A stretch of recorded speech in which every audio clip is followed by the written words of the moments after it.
I didn't notice it at first, because that's how these things usually start. Small comments disguised as jokes, little moments brushed off as harmless, behavior excused because no one wants to seem insecure or dramatic. She had always branded herself as one of the guys. Loud laughter, crude jokes, bragging about how she hated girly drama. And I told myself that was just her personality. She was my friend before she was ever around my boyfriend, and I trusted her enough to believe that whatever rubbed me the wrong way was unintentional. But slowly, patterns emerged, and once I saw them, I couldn't unsee them. Every time we were together as a group, she found ways to undercut me while elevating herself, always with a smile, always wrapped in humor, so if I reacted, I'd look like the problem. She'd comment on my outfit with backhanded compliments, saying things like, "Wow, I could never wear that, but it works for you," or "You're brave for pulling that off," then glance at my boyfriend as if waiting for his reaction. She'd bring up stories from the past where she subtly painted me as needy, emotional, or clueless, exaggerating moments where I'd asked for advice or expressed vulnerability, reframing them as weaknesses. If I talked about something I was proud of, she'd immediately one-up it with a louder story or joke that I was trying too hard, laughing it off while everyone else followed along. What hurt most was the way she interacted with my boyfriend. Too familiar, too performative, always positioning herself as the cool girl who didn't care, who didn't get jealous, who was easygoing and fun. She'd nudge him, tease him, bring up shared jokes from group hangouts, and make comments like, "See, this is why I get along with guys better than girls," as if I wasn't sitting right there. The humiliation wasn't loud or obvious. It was quiet, strategic, layered into conversation so smoothly that calling it out felt impossible without sounding paranoid. And every time I swallowed my discomfort, told myself I was overthinking, I felt a little smaller. I started noticing how she watched me when I spoke, not with warmth, but with calculation, how her smile tightened whenever my boyfriend showed me affection, how she jumped in to redirect attention whenever the focus wasn't on her. I tried addressing it privately once, gently, telling her some of her jokes made me uncomfortable, and she laughed it off, saying I was reading too much into things and that she treated everyone the same. After that, it got worse. The digs became more frequent, and she grew bolder, as if my silence confirmed she could get away with it. What she didn't realize was that every joke, every subtle insult, every public embarrassment was pushing me closer to a breaking point. I wasn't weak, and I wasn't oblivious. I was observant, patient, and tired.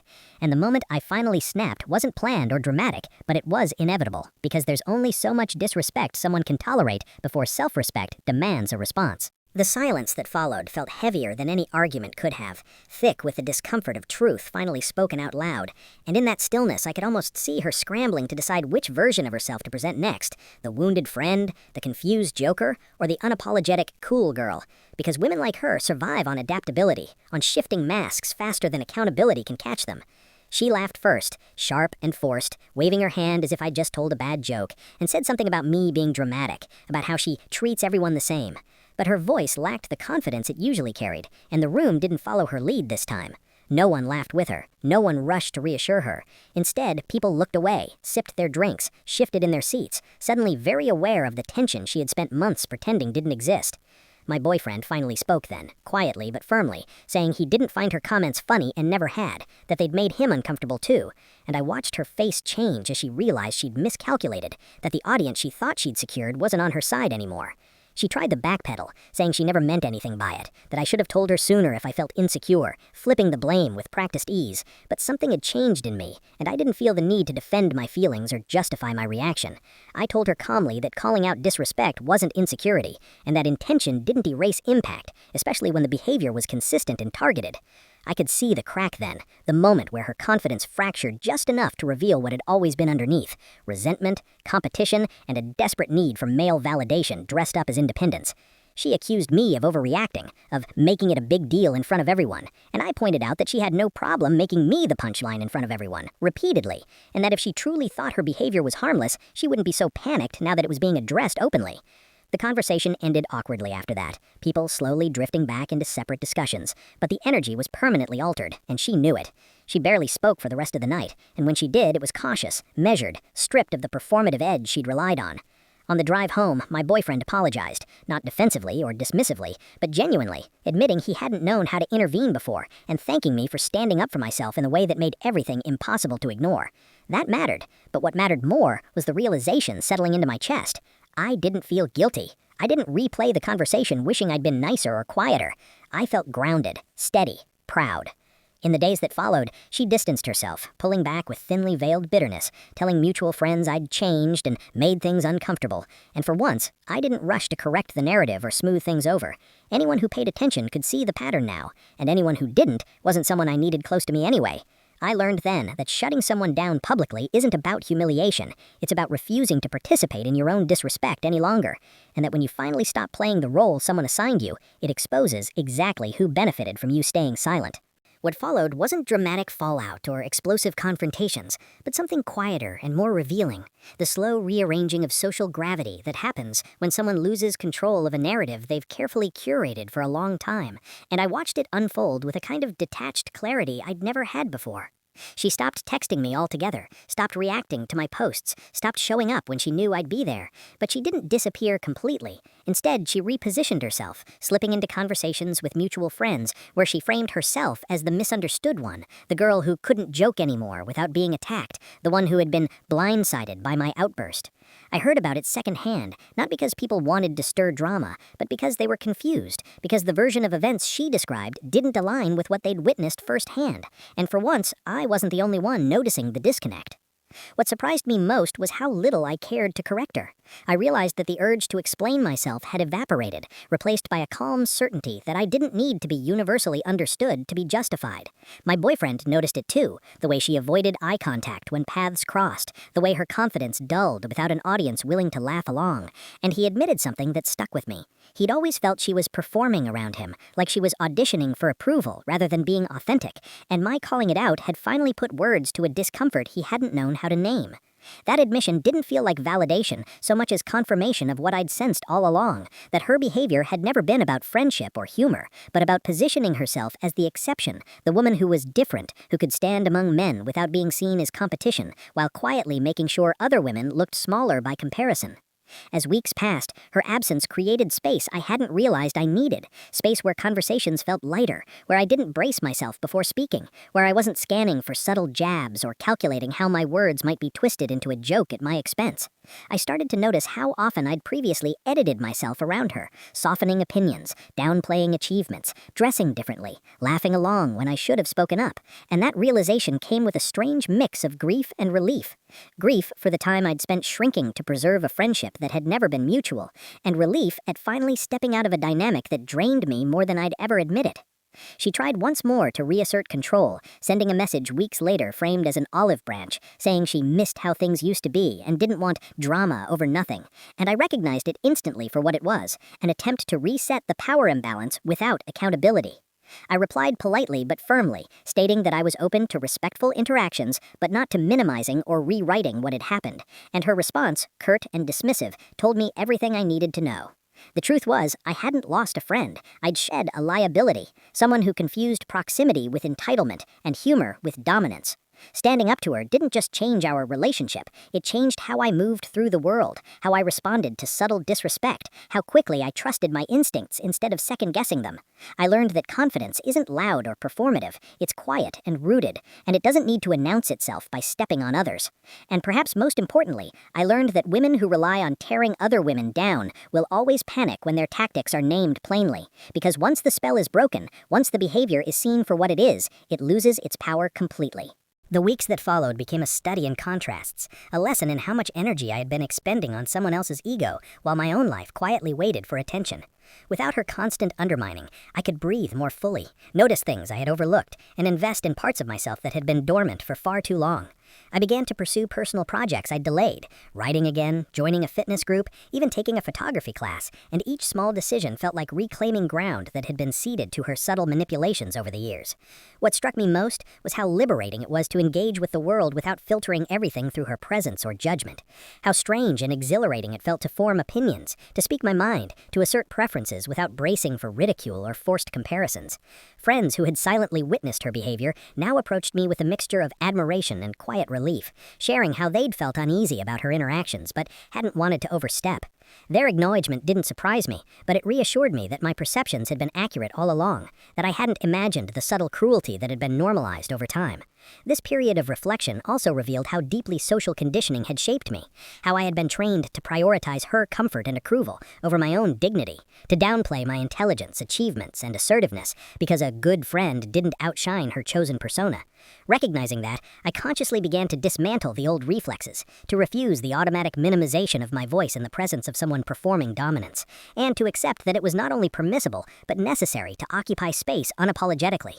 My relationship with my boyfriend also shifted in this environment, because we were no longer navigating her antics together, but learning to operate as a unit, openly discussing boundaries, respect, and how subtle external pressures can shape interpersonal dynamics. It was the first time I truly appreciated the value of clarity and direct communication, the freedom to assert my experience without feeling selfish or dramatic. I realized that my anger, my frustration, and my assertiveness were not signs of weakness, but tools of self-preservation, mechanisms to protect the mental and emotional space that had been encroached upon for far too long. In this newfound clarity, I also started noticing patterns in my behavior with others, recognizing times I had allowed passive aggressions or micro-betrayals to accumulate, hoping they would pass or become irrelevant, and how that accumulation often made eventual confrontations more explosive and painful.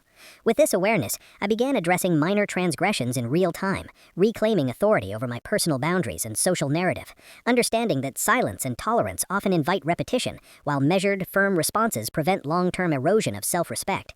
I even began reflecting on past relationships outside the group dynamic, acknowledging how similar patterns had emerged elsewhere, how I had often excused or rationalized behavior that would never have been tolerated from someone I didn't care about as much, and how those lessons had been building toward this moment of empowerment. By asserting myself in the scenario with my pick-me friend, I had unlocked something deeper than just a confrontation. I had activated a self-respect I had allowed to atrophy under years of accommodating, editing, and excusing. It wasn't about retaliation or proving a point.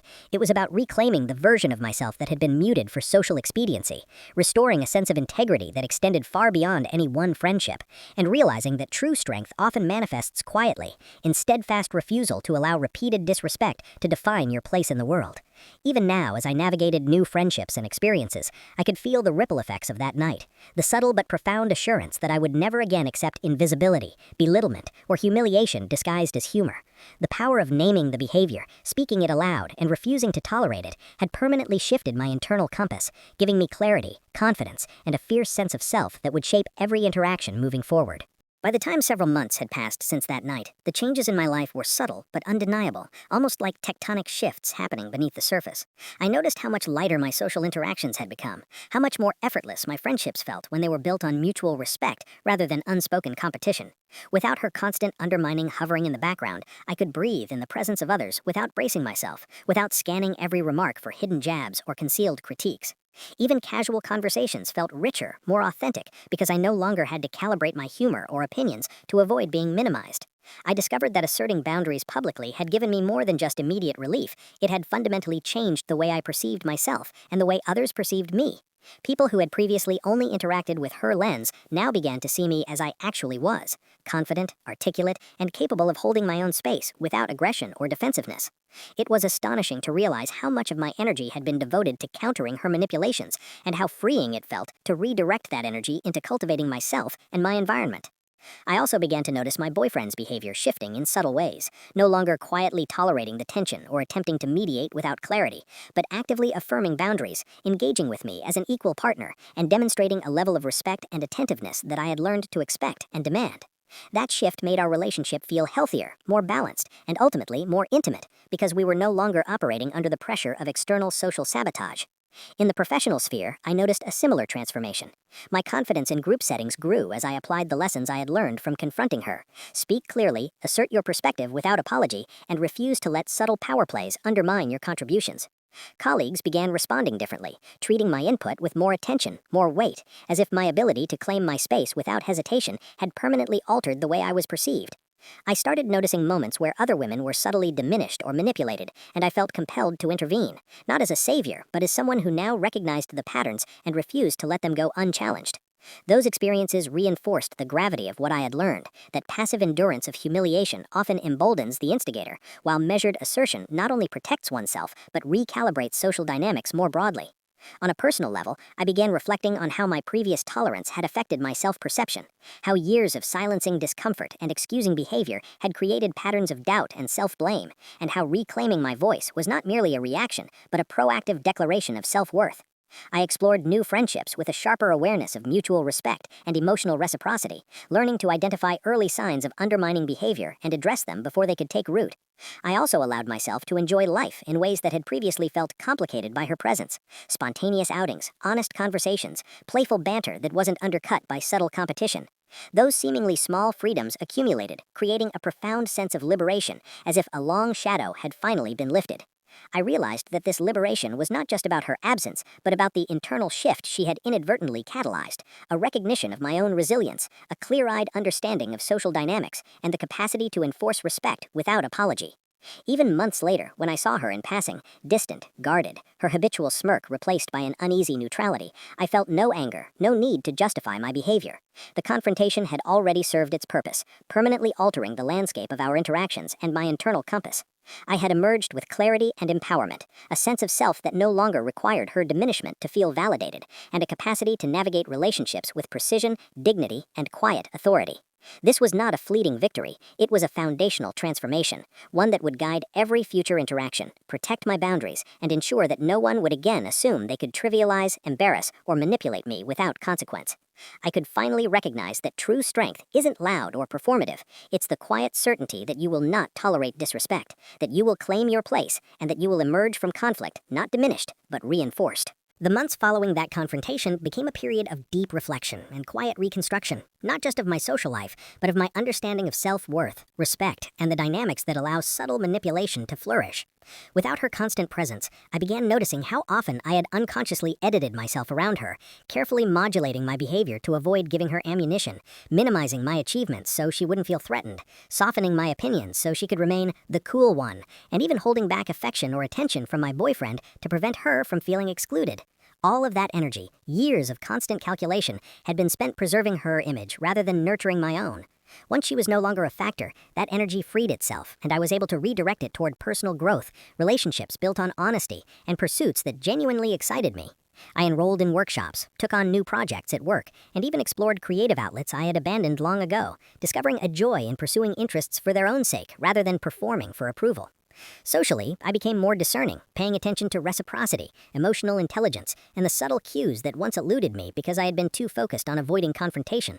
I noticed other people exhibiting behaviors I had tolerated from her in the past, and the lessons I had internalized allowed me to set boundaries early, prevent escalation, and assert my expectations clearly, firmly, without guilt or hesitation. My relationship with my boyfriend flourished in this space, as he no longer needed to navigate tension or moderate between us. He could simply be himself and treat me as an equal partner. Our conversations deepened, our trust solidified, and our shared experiences became richer, untainted by the constant shadow of manipulation. Professionally, colleagues began treating my contributions with a level of respect that had previously been filtered through the lens of her performative dominance. I spoke up more confidently, took credit without apology, and found that the combination of skill and assertiveness made a tangible difference in how I was perceived. Friends, too, began noticing subtle changes in me, the way I held my posture, the calm certainty in my tone, the quiet refusal to allow disrespect to linger unchallenged. They expressed admiration, not for the confrontation itself, but for the authenticity and confidence it had unlocked. Perhaps most importantly, I began to recognize patterns within myself, reflecting on why I had tolerated behavior that was clearly harmful for so long, understanding that I had conflated politeness and loyalty with weakness, and learning to differentiate between genuine care and manipulative friendship disguised as humor. In this process, I also forgave myself, not for her actions, but for the ways I had silenced my instincts, excused her behavior, and deferred my own needs. I realized that forgiveness in this context was a reclamation of energy and peace, not an absolution of wrongdoing. As life moved forward, I carried the lessons into new friendships, ensuring that mutual respect was always the foundation, and that no one could slowly erode my dignity under the guise of camaraderie. By the time the 1-year mark approached, I felt a profound sense of stability, not because the past had changed, but because my response to it had transformed me. I understood that real empowerment comes not from dominating or retaliating, but from recognizing disrespect, asserting boundaries, and refusing to allow others to define your self-worth. The pick-me friend, once a constant source of subtle humiliation, had become a catalyst for lasting personal growth, and I no longer viewed her presence or absence with fear or bitterness, only with clarity and the knowledge that I had reclaimed the life and confidence that had once been quietly stolen from me. As the seasons changed and life continued beyond the confrontation, I found myself reflecting more on the subtle ways that one person's behavior had shaped years of self-restraint, patience, and constant self-editing, and how liberating it was to finally reclaim that energy for myself. I noticed that even when she appeared in passing at social gatherings or online interactions, her presence no longer triggered the same anxiety or self-doubt that it once had. The power she had exercised over me through humiliation and subtle undermining had evaporated, replaced by a quiet confidence that came from understanding my worth and refusing to allow anyone to define it. I began to recognize the broader patterns of manipulation in social dynamics, noticing how certain people rely on charm, humor, and self-styled ease to diminish others, and I developed an instinct to address it immediately rather than letting it fester. My personal life grew richer as a result. I invested more in friendships built on mutual respect and honesty, and I found myself gravitating toward people who celebrated each other's successes rather than feeling threatened by them. Romantic interactions also transformed because I no longer tolerated microaggressions or subtle comparisons. I entered relationships with clear boundaries and a strong sense of self, and the clarity allowed genuine connection to flourish. At work, I applied these lessons with similar results. Meetings that once left me anxious about being talked over or dismissed became opportunities to contribute fully and assertively, and colleagues responded with attentiveness and respect. I realized that reclaiming agency in one area of life, the public confrontation with my friend, had ripple effects across every domain, transforming my sense of capability and the way I interacted with the world. I also discovered an unexpected sense of joy in reflecting on the ways I had grown.